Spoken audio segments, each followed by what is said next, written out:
mangyat Kurdasra mapanggah tekaping Prawandawa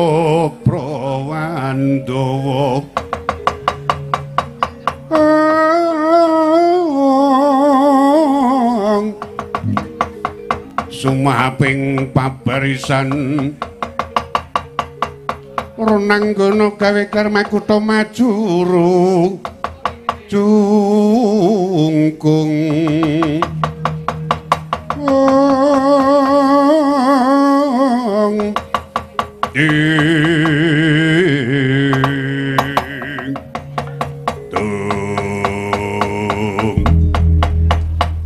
sini keking wenten jering kedaton nggih ing wenten tepis wiringing wewengkon kraton Tunjungpura nata mandura ngawe para Kurawa kaget kang samya andulu sigra jumangkah ilang subra sitaning satriya watak para Kurawa pating gedandap kaya maling golek dalan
Gumulung mangrempak ing wadya makero nanggana ronang gono ronanggono gawe gelar makutha majuru jungkung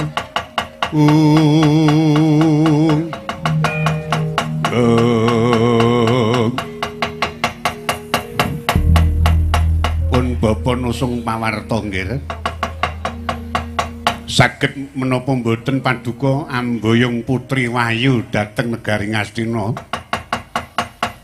Sedaya para putra-putra sampun siyaga tata-tata upami eta menika mangkih wonten kesandhinging rata gejentusing awang-awang. Mawon kula nggih. Wonten bejanipun anging dering wonten daulatipun tegesipun ngaten.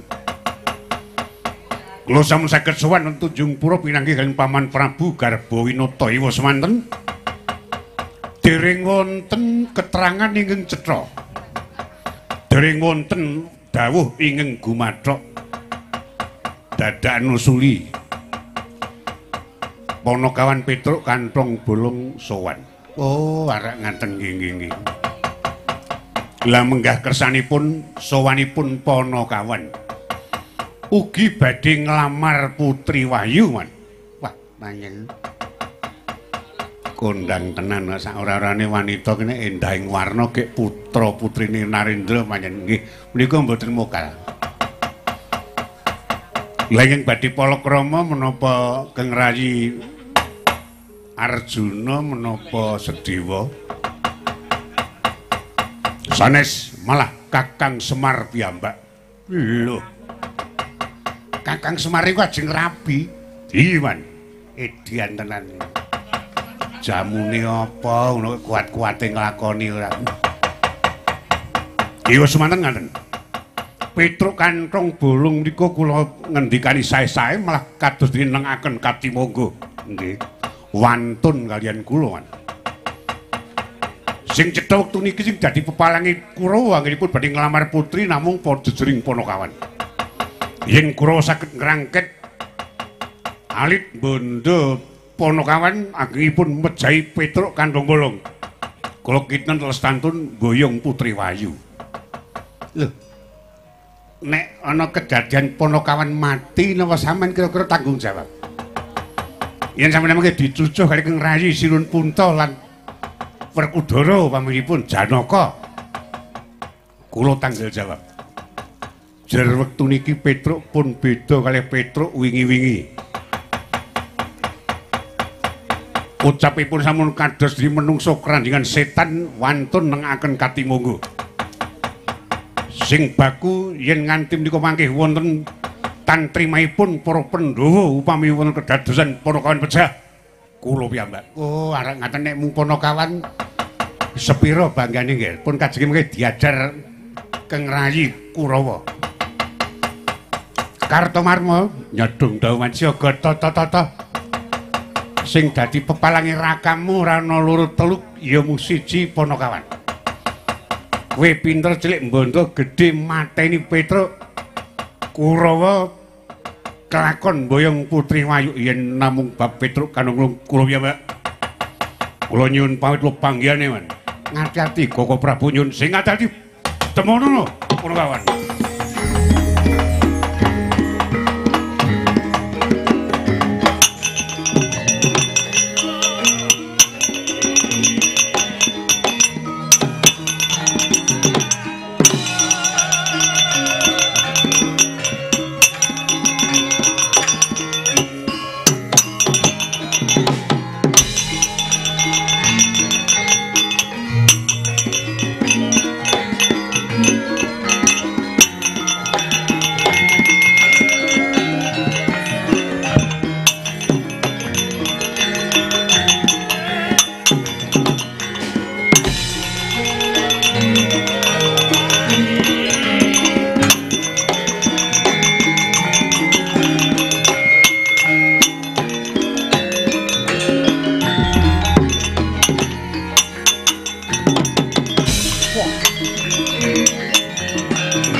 Prengling ngayuda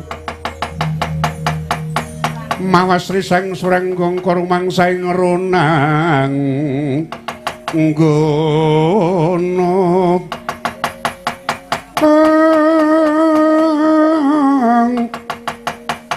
runang gono gawe gelar sira wang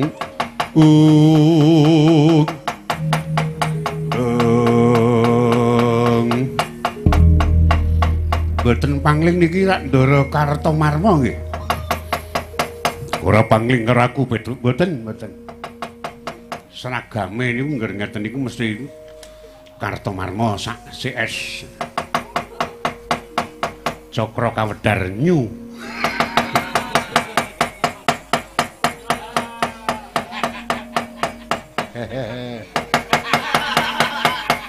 Kartomarma kok guyu ra wangun. Napa pun bubar. Malah padake tawon ora bubar-bubar. Dos pundi kok sajakipun penting. Kowe Bali. Nun Bali. Lho. Sampeyan urusan apa niku? Wong niku kula niku sowanten Tunjungpura mboten ten Ngastina niku. Kok dadi sampeyan nakon Bali kula niku dasare napa? Aku wis nampa dawuh Koko Prabu cetha wektu kalunggan iki Petruk kali gelem bali apa ora. Mah. Dadi niki sampean nganu to, Badan wakile Sinun Mandura. Iya. Ah, Kartomarma kok gelem-geleme nggo wakilan ora. Ngeten iki nggih, Den.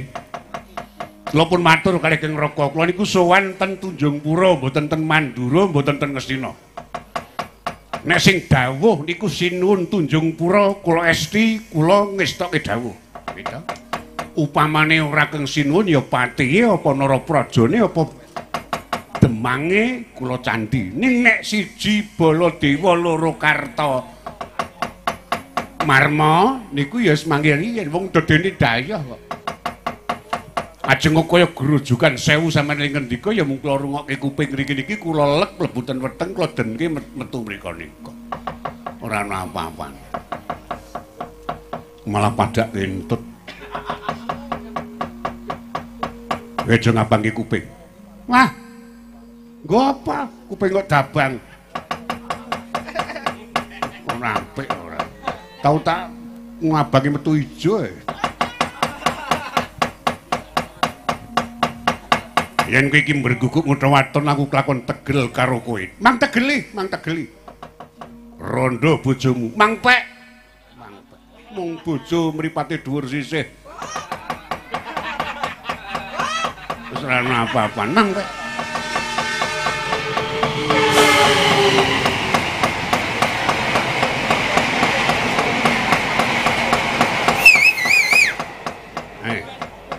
Bojo kula ke akeh nika gek bali nyepur. Dadi nek mung kelong siji mangpek kula sing duwe akeh banget. Wis kowe tega karo laramu, tega karo patimu, tega tekadane nggo nglabui wong tuwa kok ora apa. Tenan, wong tuwa niku gedhekke kula, prihatinke kula dadi kaya ngene kok ora iso males lelabuhan aja darani Petruk. Tenan ndak darani wong ora ngerti. Telonjonge bebuden kula belani tekaning pati ora mung lara wilang kemping karo gigi pati ora minggat jotaken antem pecah sirem oh mang mriki denek jajal kalih kula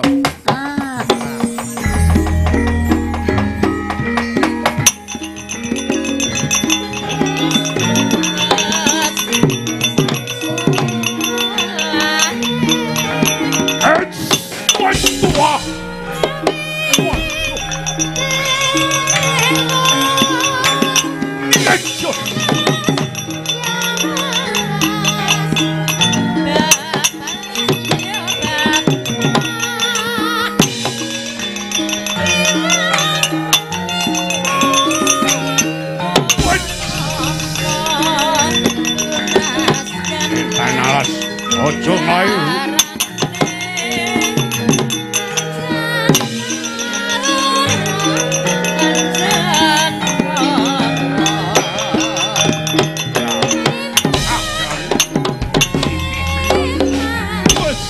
anda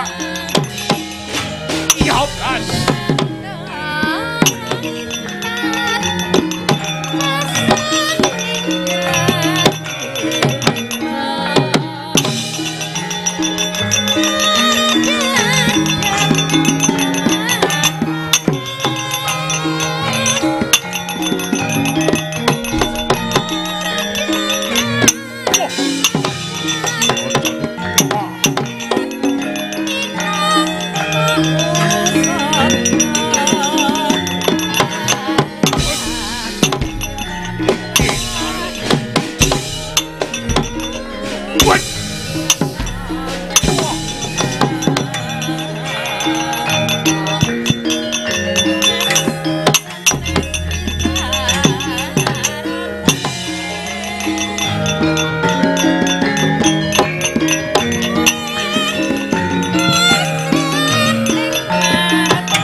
Waduh.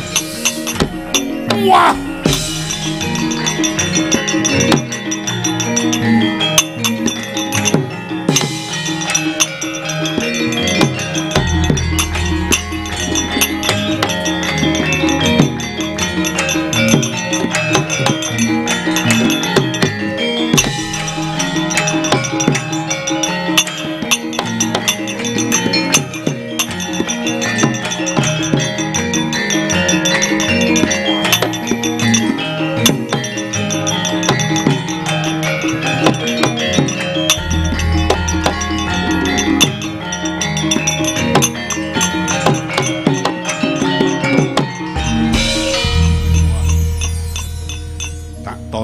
Kaduan nelok tandangmu Petro. Sikatan nyamber walang nganti Kartomarma ora oleh papan tanding karo kowe. Hah?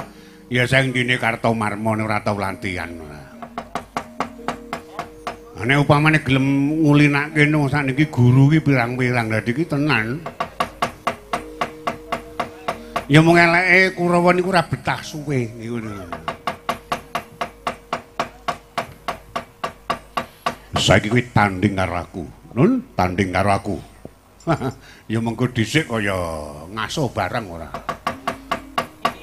Wong balung tuwa niku ya alon-alon rayu kok bar tandingan yo tanding meneh anggepe kaya. Medang-medang wah ora nggowo. Nek kula ken tanding karo sampeyan niku nek fisik jane kula wani ning rasa sing ra tekan. Yakin niku. Lah dasare apa? Lho. Arep piye sampean niku tenan kok mbuh piye to biyen ki radang ning kok kaya-kaya iki isih ana sambung rapete kalih ndara-ndara kula Pandhawa lho. Ambak sampean niku wong sing seka ora koleman Ngastina, nggih to? Dudu sedulure Kurawa ning kok praene iki persis ndara-ndara kula Pandhawa. Nah, sak keplasan tenan kok sampean niku rak kaya Ndara Gatotkaca keng putra persis. Sak lageane, sak ambegane nggih, carane udute persis. Oh iya tenan niku. Saka ngiringane kaya keng putra Ndara Antarja. Kaya Ndara Gatotkaca, asli niku. Godhek uwuk simbar rambutan, simbar jojo rambutan, nggih jan persis. Wah, saka mburi kok Mbah Timbul. Tenan. Dadi nek kula kok kon teman-teman karo sampean sing ora tekan nalar. Yakin kula trimo mangantemi mawon. Kula nek kon gawe lara Tirtanata trimo ora. Atata gelar kula niku gelut kalih musuh ning batin iki kaya njata sindara kula dhewe. Tenan niku. Ning ngomong-ngomong mbok menawa ana lembu peteng apa karo Ndara. Cangkem ora deliwiran. Kowe ngarani sing ora-ora ning tenan lho yakin tenan sing. Persis Kang Manyul. Jengkol mamah. Wis saguh ora saguh kudu temadang. Ayo adu kadigdayan karo aku nek mung kon nglawehi monggo ning nek kula kon tenanan ora. Lakon pecah siramu.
patut Petruk gawe wirang.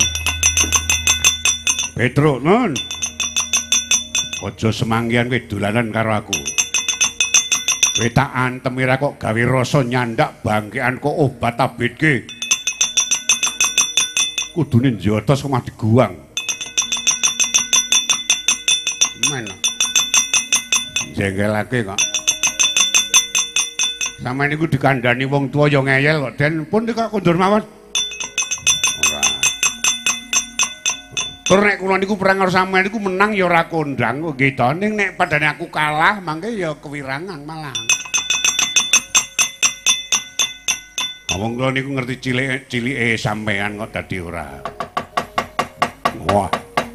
Kowe ngabangi kuping, aku kelakon tegel karo kowe Petruk. Mang tegeli. Aku ngasta pusaka kasatriyan. Niki mang tibake kali kula. Alok walam pokoke.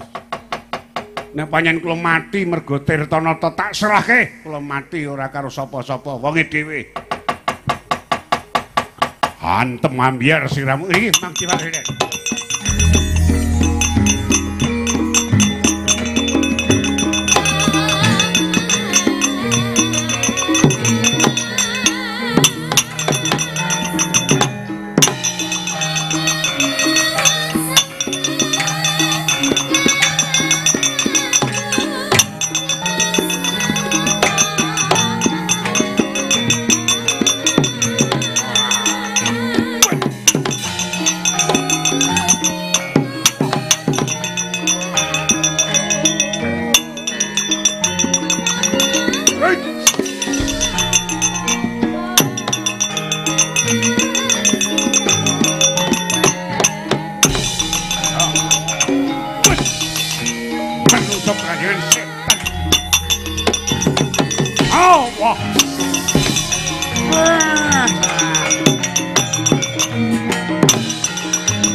Gati panjen batin-batin ora akur karo aku. Itu nun. Kene. Cengengesan ora. Gayeng iki dasmu iki. Wonten napa? Kowe ngantem godho sirahku ya. Sing ngomong. Wong genaku weruh kok. Kowe ning mburiku to ana godhong mabur kok cekel kok tutuke sirahku kok. Sampeyan iki wis tuwa, Man. Aja dlumadrame ndak ora kajen. Wong tuwa niku nek omong datul. Kok dadi sampeyan ngarani kula ngantem godho sampeyan niku sampeyan duwe seksi apa? Ha ora. Bukti? Buktine ketok aku weruh. Nek wong ora ngerti niku takon, aja mung ngawul. Nek ora ngerti ngeten iki wae critane nggih. Sing maju niku Tirtanata ketemu kali Petruk. Ayo. Petruk dantem godho Tirtanata ora digawe loso. Lah kok iki batule adikku wel kudara. Seneng olah godho ya mung di antemi nganggo godho. Olah dilasakake. Tirtanata lena untung Petruk niku isih mesakake karo Tirtanata dathung ki ngenten iki Tirtanata mlayu. Niku jenenge Petruk wong sisih duwe rasa peli kemanusiaan. Kowe iki nek muni ngono elek. Domongi kok. Nah, terus kula wae dipentungi kabeh kalau kalih Petruk nganggo gadane Tirtonata nagoto wong bur niku niboten sirah kula niki dung jaling ten sirah sampean iki niki. Modaro. Wong cerita karo praktek ben tonjo kok. Kari kowe sing anu durung maju. Nek panjen kowe kuwi ngrungkepi karo Kaleman Ngastina, ngrungkepi lemu dadi rombongane Kurawa kudu tanding karo Panakawan. Kula niku tenan nek tanding kali Panakawan niku disulai cah cilik-cilik. Tenan niku. Mergo kula niku tanpa luput perjuit Ngastina. Nek tanding kali Petruk niku dudu tandinge. Aku niku prajurit dibayar negara. Kon musuh karo Bakul Sengsu.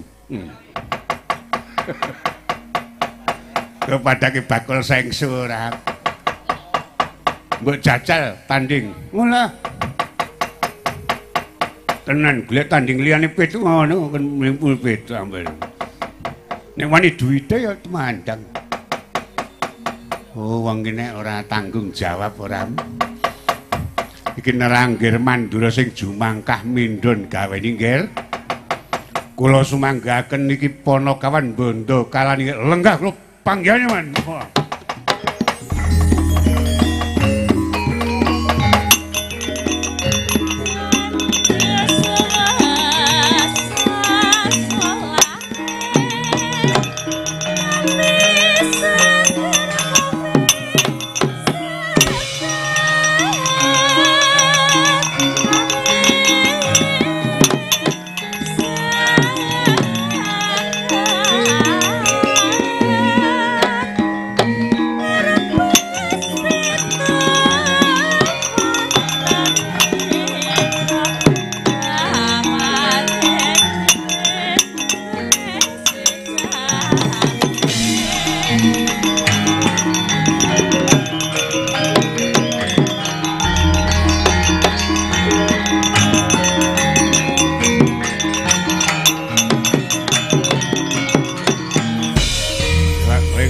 Panuksaning jajalanat Petruk kerandingan setan Petruk kadung dawuh Den kowe iki baliya mergo panen Putri Wayu bakal tak boyong negara Ngastina kanggo tumbaling prawara. Aduh nyun sewu Den nek sing dawuh niku sinuwun tunjung pura kula candhi nyun sewu yen paduka ing dawuh kepeksa kula boten saged awet awrat kula nyandi dawuhipun tiyang sepuh kula Bapak. Kowe wangsulan. Kowe pinter langsung iki Bali apa ora? Aduh.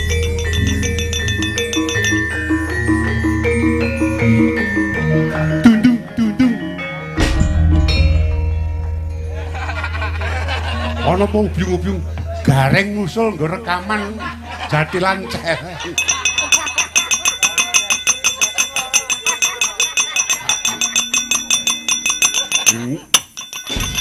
Menungso yen alah bola-bali yen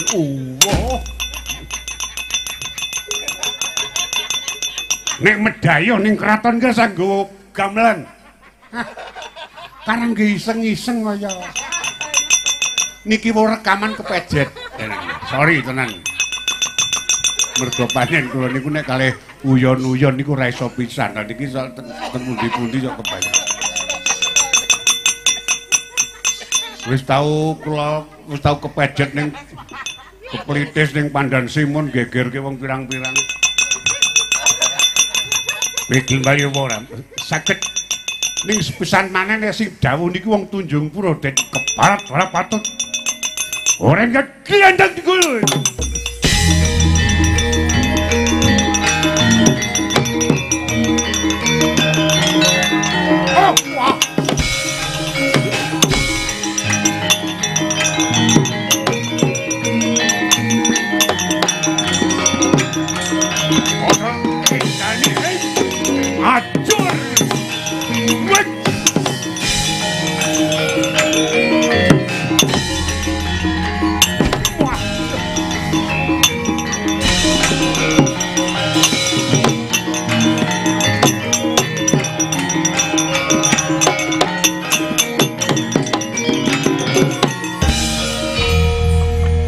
mlayu ya modar tenan kok.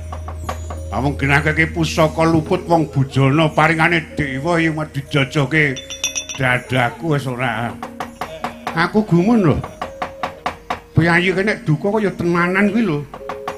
Wong atase karo sanake dhewe karo aku kok ya tegel ngono lho. Jijiki tenan.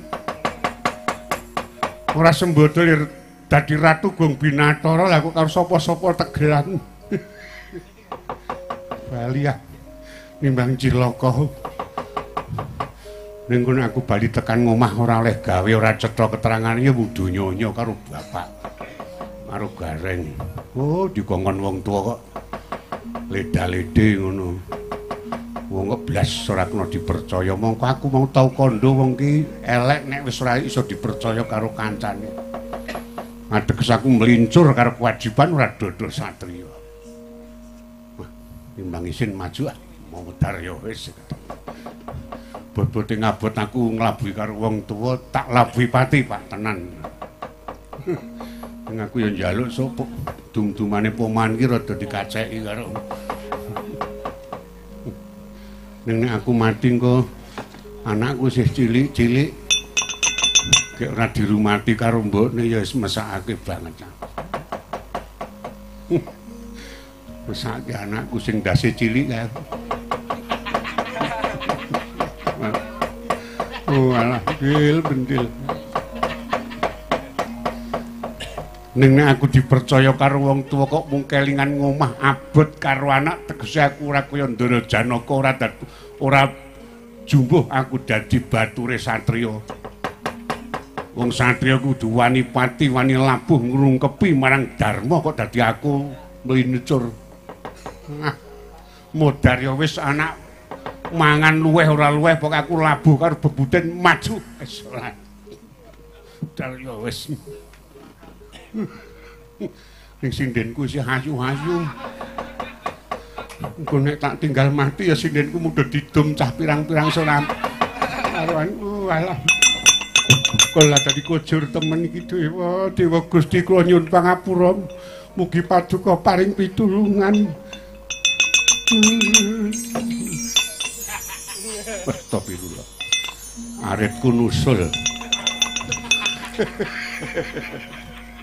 Kowe karo sapa, Tem? Hah? Dewi. Oh, aku nganti wengi. Oh. Rondo. Apik. Kowe ponokawan sing becik bendaramu tindak kowe nyuli karo Bendara. Rondo. Arak ngono. Madang urung? Nah, kuwi kuwengen kok ya. Ora. Ambakno kuwi mung ngarit ning tak gemeteni kok Tim lho tak jenter mburi. Mergo panjenengan wis gedhe lelabuhanmu tenan. Biyen lehku nyolong ning pasar Krendetan. Mergo kowe tak gemeteni saben malam Jumat kliwon tak kembangi, tak dusi. Gedhe lelabuhanmu tak nggo nyolong gedang leh rong tundun sukses. Ora konangan ya mergo kowe. Ha iya. Iki aku anu lho nemu bebaya lho, Dik. Aku mungsuh karo Gustimu Sinuwun Mandura Prabu Baladewa. Mongko ngasta pusaka senjata Nenggala nek nganti Nenggala ke ngenangi aku meninggal dunia. Ngono. Kowe kira-kira nek pancen kowe ngetok labuhanmu tumrap bendaramu aku, kowe wani ora tak du karo Nenggala. Iya. Wani arek ngono. Sesuk nek wani kowe tanding karo Nenggala kok menang, sesuk mruput tak jak dolan ngidul kita. Barang kesumo. Ayo. Iki jelai ora aja seru kok ngono. Kowe iki sesuk tak jak ngarit rono, ngono golek damen ning Bantul. Ya? Narek ngono. Wis tak goleke bojo liya. Sinden. Wis dibojo. Kuwi kendan. Ha iya.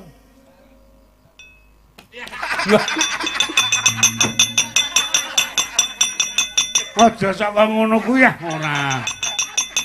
Karo wonge dhewe kok tegelan ora. Sesuk tak golek arit wedok sing ayu wae wis. Aja wong cucak banget ora. Ngono ya ngono ning aja banget-banget. Wis ngono ya, Dim. Nah, adep ana ning kono.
Kanggo spitorum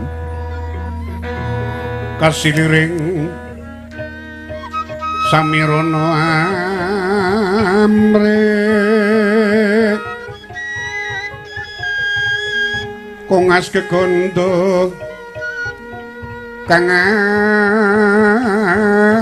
arum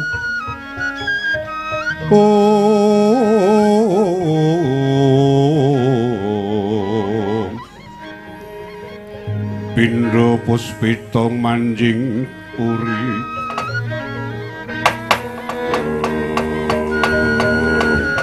Ismur jagat manik raja dilan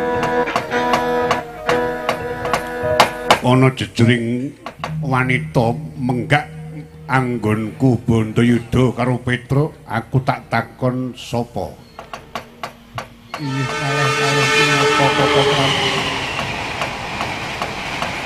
Kula putranipun Rama Prabu Garbawinata kula pun andhaya sumekar Koko Prabu. Oh, Paduka Putri Wayu.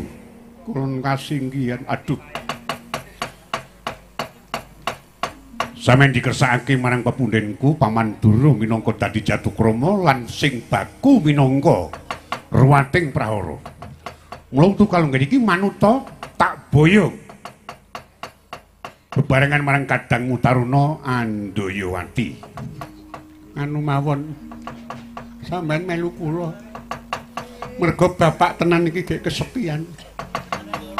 Nek mangke sampeyan mboten tumuli saged kula boyong tenan bapak niku tenan anggere semuni kumat ngeten iki ora keturutan. Apa-apa didol den. Sing cilaka kula. Koko Prabu kepiye? Ki Lurah Petruk nun kula badhe matur estripun kula kaliyan Kadang Kulandayawati mboten badhe mijeni mboten kok menika trah kesuma menapa jejering Narendra sanes derajat pangkat ingkang kula putrah nang senajan to menika Sudra Papa Wulandara marcukiling bale-bale longan ning sok sinring saged beber Pancandriya lekasing rasa utawi Pancandriya lekasing tunggal inggih menika ing badhe kula suwitani Kaka Prabu Istru jagat Manik Raja dewaku dadi sliramu mutrah marang Paman Durna supaya mbabar Pancandriya lekasing tunggal nun kasinggihan Kilurah Petruk tumuli kula Trikundur matur dhateng Kang Rama Kang Semar Badanaya. Wah, nggih. Wah, niki Bapak kira-kira iso napa mboten kula mboten dong niki. Nek mbiyen niku ketoke pinter ning bareng tuwa niku pikune niku lho. Pikun karo faktor U. Oh ki udut. Bapak niku arep pengger muni ra udut wis ra iso napa-napa. Ya wis mangsa bodho Kilurah pokoke matura karo Kaki Semar. Oh nggih. Yen ngaten keparang kula nyuwun pamit. Sinun mandura nyuwun ngapunten nggih sedaya kalepatan amargi kawontenan. Wis. Ora ngapura ke dapurmu, nggih pun. Mbok yo rasa banget-banget kok ya. Gaji, pun Kakang minto pamit. Tak kira ora nganti seraping surya pun Kakang wis barengan marang Paman Durna. Tumuli siramu nampa wejangan Pancandriya lekasing tunggal ndherekaken kaluhuran Kaka Prabu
Caping kinaris nambeting carita nenggih kagambaraken pepanggihan agung ing pertampan Sukalima Sang Tapa Begawan Durna Yursi Kumbayana ing takul semanten lenggah wonten bali percabaan anganti marang putra kekalih putra siswa satriya pamadya Pandhawa kekasih Raden Arjuna Raden Janaka Bambang Permadi dalasan kang Raka satriya Jodi pati kekasih Raden Werkudara putra-putri ngantos sawentawis dangu Kundurnata Mandura ing takul semanten dinuta anglamar putri Wahyu ing kraton Tunjungpura Sawijinata Mandura anjep ing paseban Kawistra gupuh ing acarane Sang Tapa Kumbayana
mirim-mirim kembang popong sarimulat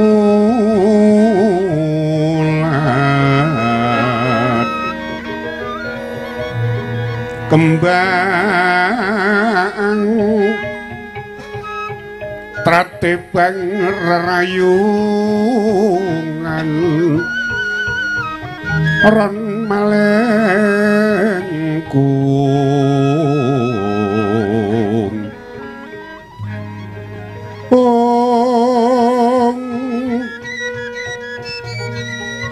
rumambat katon pepuletan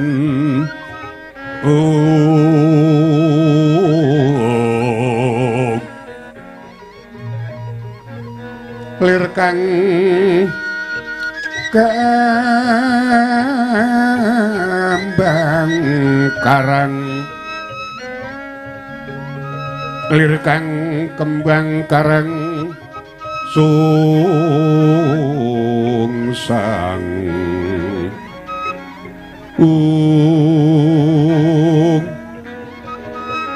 rumambat pepuletan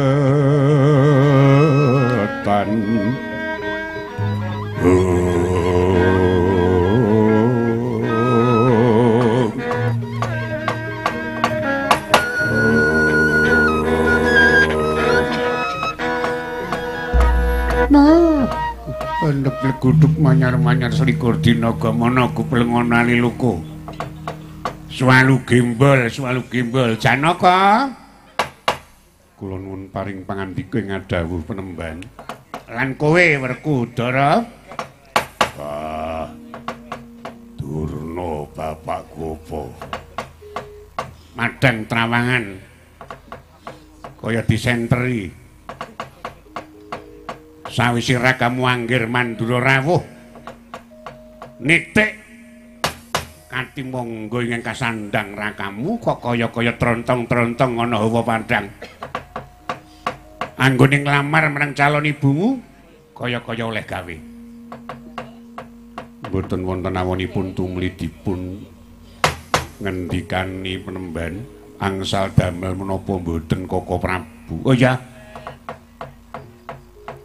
Anak Prabu, Kula paman ngaturaken pambagya panakrami rawuh paduka. Nggih. Winantur Harja nampi putripun Paman Ujung lan nampi pangayoming Jawata. Narang ngaten.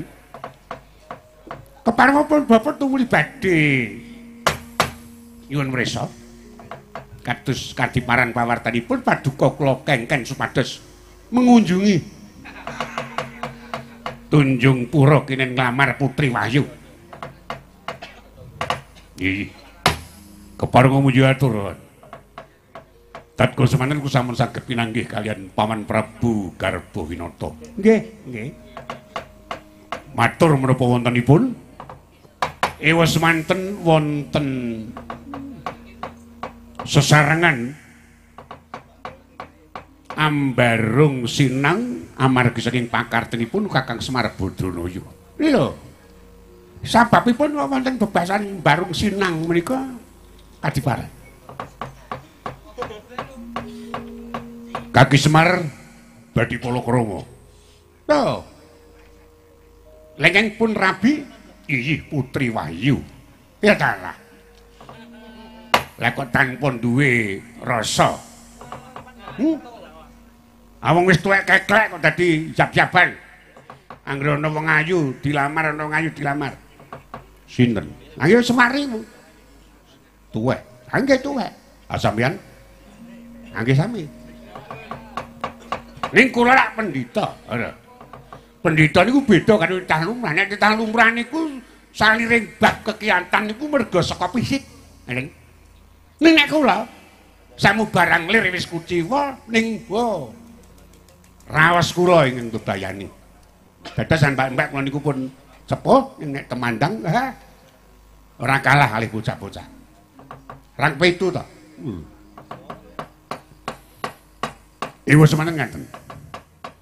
Sawetawis wonten klintak-klintu kula kaliyan Punakawan Petruk Kanthong Bolong dipun utus Kakang Semar Badranaya niki semanten wicaksana Sang Putri Wahyu diajeng Andya Semekar nyapih anggen kula Bandayuda lan cetha paring atur. Kula mboten badhe mijeni Koko Prabu. Mboten kok Narendra menapa malih satriya langkung-langkung pendhita. Ning senajan to sudra papa yen to saged babar menapa werdinipun Pancandriya lekasing tunggal menika ing badhe dipun ladosi saklaminipun.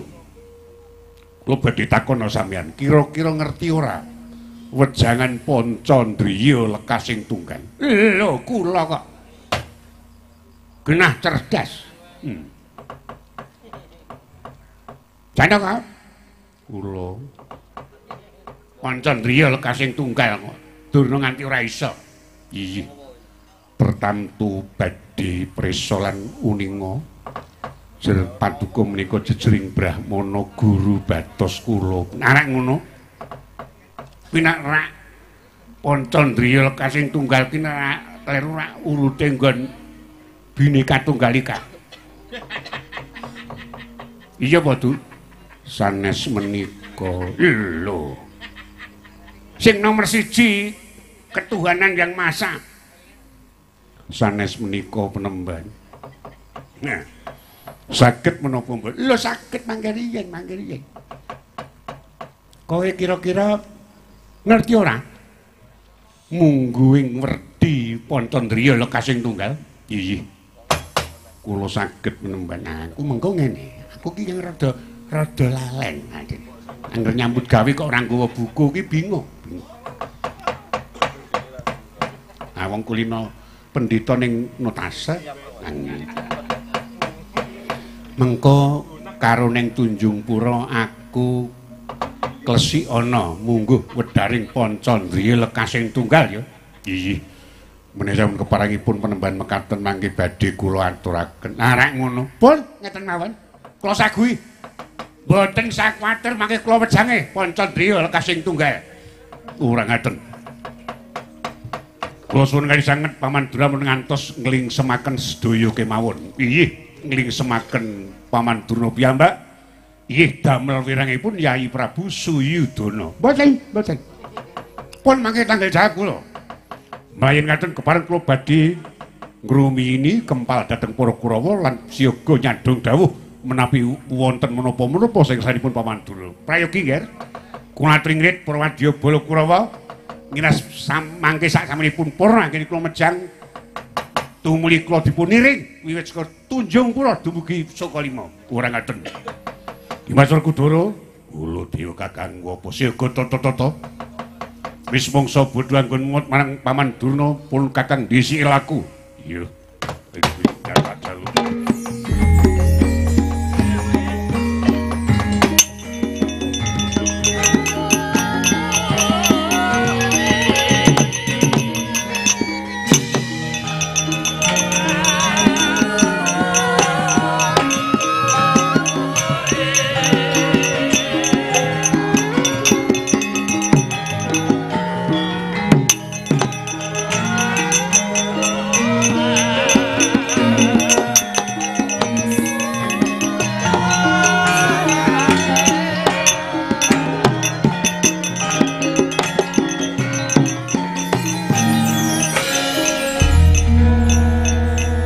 Janaka mengko bamak di resiki urut dalan tak apane Pancandriya lekasing tunggal. Wah ngerti ku ki nek nganu urute lagu Bineka Tunggal Ika kae jebul dudu sanes. Oh ya wis ya. Mangke badhe kula aturaken penemben. Werkudara. Durna Kakak apa bapakku apa? Tata-tata ya nggih. Ayo ngirit bapak. Puji dikirmu tak jaluk supaya mengko enggal bapak iso mboyong karo wanita mergo pancen tenan putri loro kuwi mengko nglakon dadi ibumu. Oh, sesuk lakon kepenak uripmu. Wong sak ngestina iso kayuman mergo kuwi putri Wayu. Yo. Yen panjen mung rasa kesuwe tak dereke Durna. Ya, berkut ayo Janaka bapak didereke. Kula dereken menika.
Saya dalu araras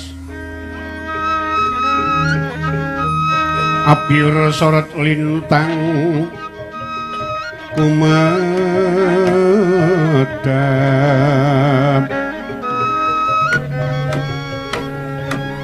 titi sunyo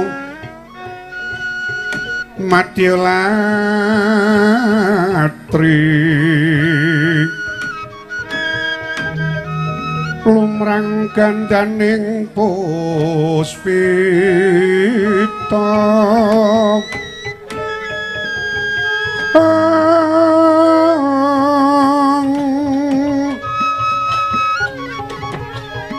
karnaning putyaniro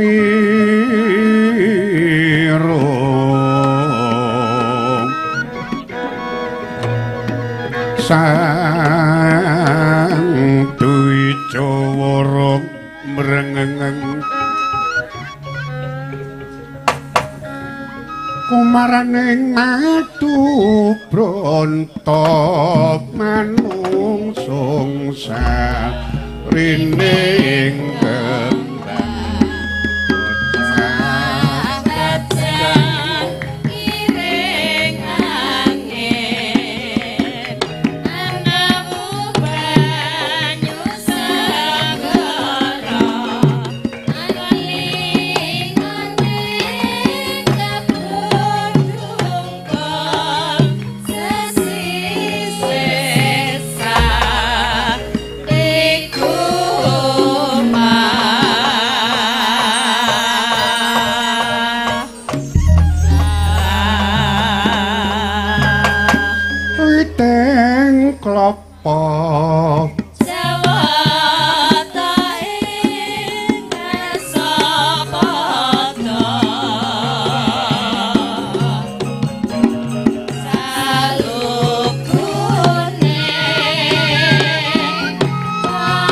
carita tatkala semus jumangkah sang tapa Begawan Durna. Arcadrak wenten wewengkon kraton Tunjungpura paring wejangan dhateng Putri Wayu kekalih.